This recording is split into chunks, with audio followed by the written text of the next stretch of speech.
UIDAI के regional office visit करने के बाद जो भी जानकारी मुझे प्राप्त हुई है उसके अकॉर्डिंग मैं आपको बताऊंगा कि आप अपने आधार में जन्म तिथि लिमिट क्रॉस आसानी से कैसे करवा सकते हैं, जिसके लिए आपको किसी भी सेंटर का कोई चक्कर नहीं काटना है। नमस्कार दोस्तों, मेरा नाम है अजय और आप देख रहे हैं news by Ajay YouTube channel. आज हम बात करने वाले हैं date of birth limit cross के प्रोसीजर की, जो कि 2026 में नया प्रोसीजर आ चुका है।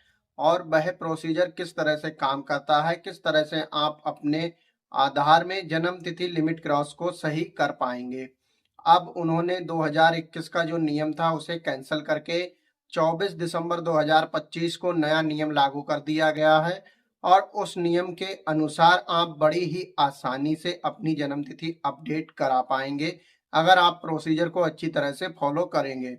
उसके लिए आपको कहीं भी जाने की जरूरत नहीं है, सिर्फ आपको अपना एनरोलमेंट कराने के लिए और डॉक्यूमेंट बनवाने के लिए ही जाना पड़ेगा। बाकी आपको रीजनल ऑफिस या हेड ऑफिस जाने की कोई ज़रूरत नहीं पड़ेगी।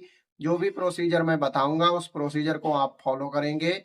उसके बाद आपको जो है एक मेल करनी है यूआईडीआई की हेल्पलाइन, जो यानी कि हेल्पलाइन मेल होती है, जो ऑफिशियल यूआईडीआई की मेल है, help@uidi.gov.in। इस वेबसाइट पर आपको मेल करना होगा। उसी के साथ आपको जो रीजनल ऑफिस होगा आपके राज्य के अनुसार, वहां पर आपको जो है अपने डॉक्यूमेंट की एक कॉपी पोस्ट करनी होगी।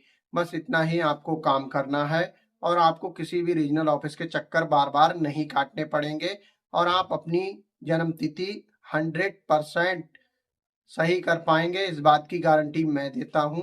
तो ये करने के लिए आपको क्या करना है, तो मैं इस वीडियो में आपको जो डॉक्यूमेंट लगेंगे उस डॉक्यूमेंट के बारे में बता देता हूं और आपका उनका इस्तेमाल किस तरह से करना है, क्या क्या कराना है, ये भी बता देता हूं। बाकी प्रोसीजर क्या है आगे का वो मैं आपको नेक्स्ट वीडियो में बता दूंगा, क्योंकि एक वीडियो में बहुत ही लंबा वीडियो हो जाएगा। क्योंकि जो मैं आपको इस वीडियो में बताने वाला हूँ वो ही लगभग 7-8 मिनट का हो जाएगा। तो जो प्रोसेस है वो पूरा किस तरह से है वो मैं आपको इसमें समझा दूंगा। अगर आपको समझ में आता है तो आप कर सकते हैं, वरना उस प्रोसेस का जो सही तरीका है वो मैं आपको बताऊंगा, तब आप उसे देखकर कर सकते हैं। तो इसके लिए आपको जो है, अगर आपने पहले जन्म प्रमाण पत्र से जन्म तिथि कराई है एक बार और आपकी जन्म तिथि लिमिट क्रॉस हो गई है, तो आपको उसी जन्म प्रमाण पत्र को संशोधन कराना होगा और उसके बाद आपको लिमिट क्रॉस के लिए अप्लाई कराना होगा। लेकिन यदि आपने जन्म प्रमाण पत्र के अलावा किसी और डॉक्यूमेंट से पहले जन्म तिथि अपडेट कराई थी, जैसे मार्कशीट हो गई या स्टैंडर्ड फॉर्मेट हो गया प्रधान, और जो हम प्रधान या किसी एमएलए की मोहर लगवाते हैं या किसी गैजेट ऑफिसर की मोहर लगवाते हैं, जिसे यूआईडीआई स्टैंडर्ड सर्टिफिकेट फॉर्म बोलते हैं, उस फॉर्म के द्वारा कराई है या टीसी लगाई है या पैन कार्ड लगाया है, वोटर आईडी लगाई है, इन चीज़ों से पहले आप जन्म तिथि अपडेट करा चुके हैं, तो आपको किसी और डॉक्यूमेंट की जरूरत नहीं पड़ेगी, सिर्फ आपको जन्म प्रमाण पत्र ही बनवाना पड़ेगा।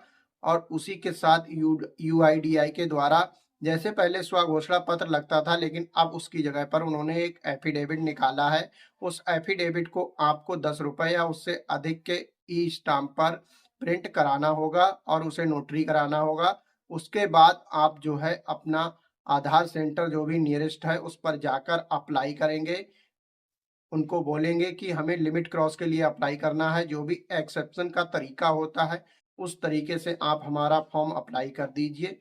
उसके बाद अप्लाई होने के बाद आपका जो एक इनरोलमेंट स्लिप मिलेगा, वो इनरोलमेंट स्लिप और बाकी जो भी डॉक्यूमेंट हैं उनका एक पीडीएफ, मर्ज्ड पीडीएफ बना लेना है। उसके बाद उन सभी डॉक्यूमेंट की एक कॉपी कर लेनी है।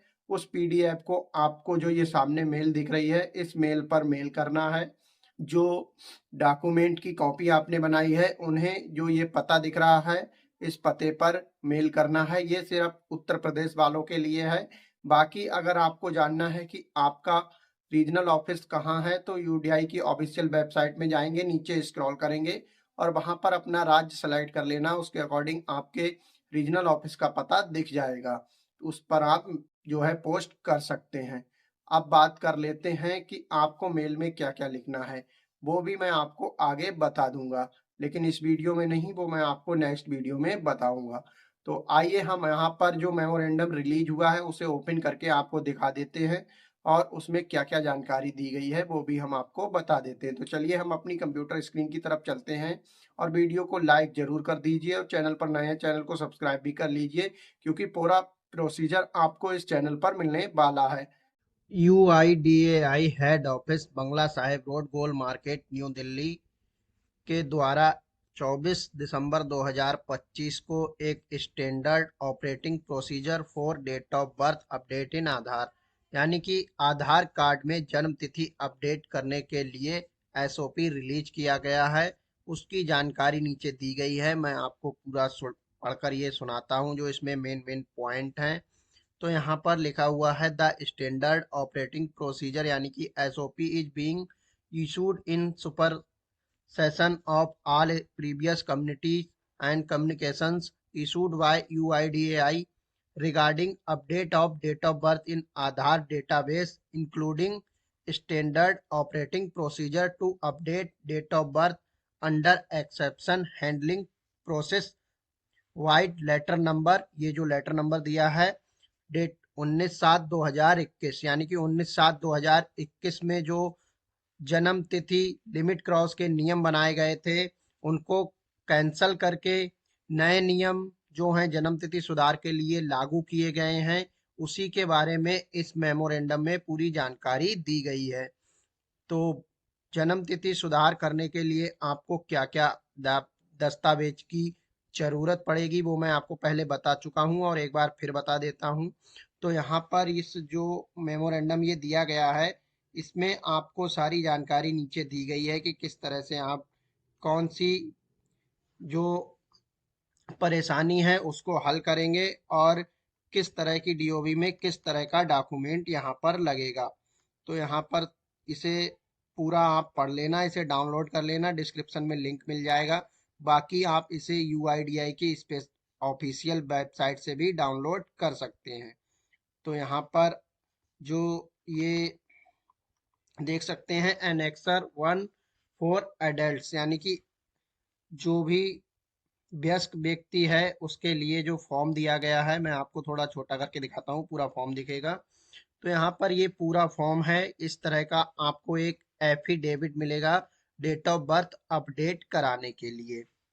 तो इसमें क्या क्या दिया गया है वो सब कुछ यहाँ पर लिखा हुआ है कि आपको क्या क्या भरना है। तो यहाँ पर जो इस एफिडेविट को आपको जो है 10 रुपए के स्टाम्प पर प्रिंट कराना पड़ेगा। तो यहाँ पर लिखा हुआ है आई माने मैं, यानी कि जो भी आधार में संशोधन करा रहा है उसका नाम, और उसके बाद son of, daughter of, wife of, जो भी यानी उसमें केयर ऑफ है वो यहाँ पर डालेंगे। पिता का नाम है तो पिता का नाम डालेंगे और पति का नाम है तो पति का नाम पड़ेगा यहाँ पर।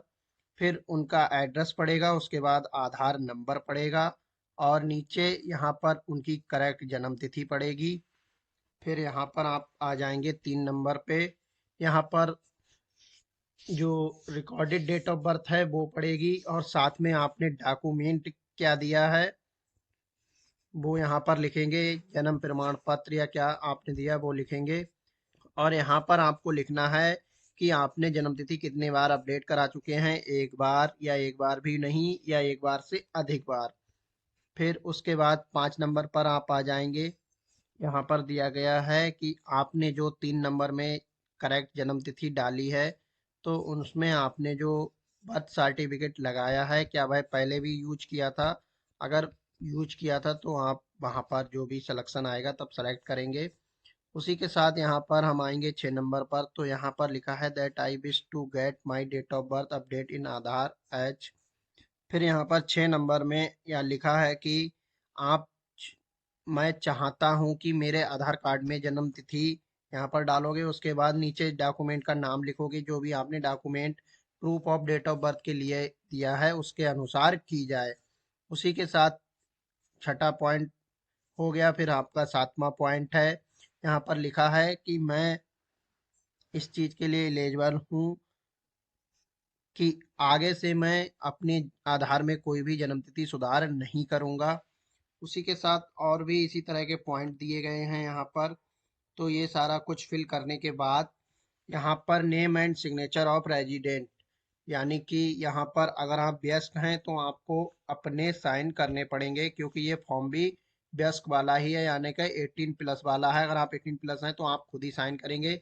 लेकिन अगर आपकी एज 18 माइनस होती है, 18 साल से कम होती है, तो आपको जो है यहाँ पर माता या पिता को साइन करना पड़ता है। लेकिन उसके लिए दूसरा एफिडेविट है, वो भी मैं आपको अभी दिखाता हूँ। और नीचे लिखा है कि यहाँ पर जो भी आप साइन करेंगे या जो भी डॉक्यूमेंट अटैच्ड होगा, तो वो आप जो है जुडिकल मजिस्ट्रेट या एक्सक्लूसिव मजिस्ट्रेट या फिर नोटरी पब्लिक, जो भी होते हैं नोटरी हमारे कचहरी या तहसील में, उनके सामने ही आपने किए हैं। तो साइन आपको यहाँ पर जो है, जब आप अपना ई स्टाम्प बनवाएंगे और इसे एफिडेविट को वहीं पर प्रिंट कराएंगे, तो आपको ये सब नोटरी वकील से वेरीफाई कराना पड़ेगा, और आपको जो साइन है वो नोटरी वकील के सामने ही करने पड़ेंगे। अब यहाँ पर annexure first A for children, यानी कि ये बच्चों के लिए है, तो ये इसका पूरा फॉर्मेट है, और इसमें भी वही सेम जानकारी ली जा रही है। थोड़ा बहुत बल्दा हुआ होगा, वो जब मैं भरकर आपको अगली वीडियो में दिखाऊंगा तब आपको पूरा अच्छे से समझा दूंगा कहाँ पर आपको क्या भरना है। अभी आप सिर्फ सैंपल देख लीजिए और समझ लीजिए। तो यहाँ पर भी सारी डिटेल भरने के बाद नीचे जो साइन होंगे वो माता या पिता के साइन यहाँ पर आपको करने हैं। और सेम बात यहाँ पर भी लिखी है कि आपको नोटरी वकील या एक्सक्लूसिव मजिस्ट्रेट या जुडिकल मजिस्ट्रेट के द्वारा इसे जो है वेरीफाई कराना है और उन्हीं के सामने साइन करनी है। यानी कि इसे जो एफिडेविट आपका ये इन्होंने दिया है, यूडीआई द्वारा रिलीज किया गया है, इस पर आपको नोटरी भी करानी पड़ेगी, या फिर किसी जुडिकल मजिस्ट्रेट या एक्सक्लूसिव मजिस्ट्रेट के यहाँ पर मोहर और साइन होंगे। यदि आपको कोई चीज़ समझ में नहीं आई हो तो आप हमें कमेंट कर सकते हैं, और कमेंट में हमें अपनी समस्या बता सकते हैं, आपको जवाब दिया जाएगा। और अगर समस्या ज़्यादा बड़ी होती है तो उसके लिए आपको एक स्पेशल वीडियो बनाकर अच्छी तरह से समझाया जाएगा, जिससे कि आपकी समझ में पूरा आ सके। उम्मीद करते हैं कि जानकारी आप समझ चुके होंगे और टीओबी अपडेट का प्रोसेस भी समझ चुके होंगे। तो अब हम आपसे आज्ञा लेना चाहेंगे और फिर हम आपसे मिलेंगे नए वीडियो में नई जानकारी के साथ। जय हिंद, वंदे मातरम दोस्तों।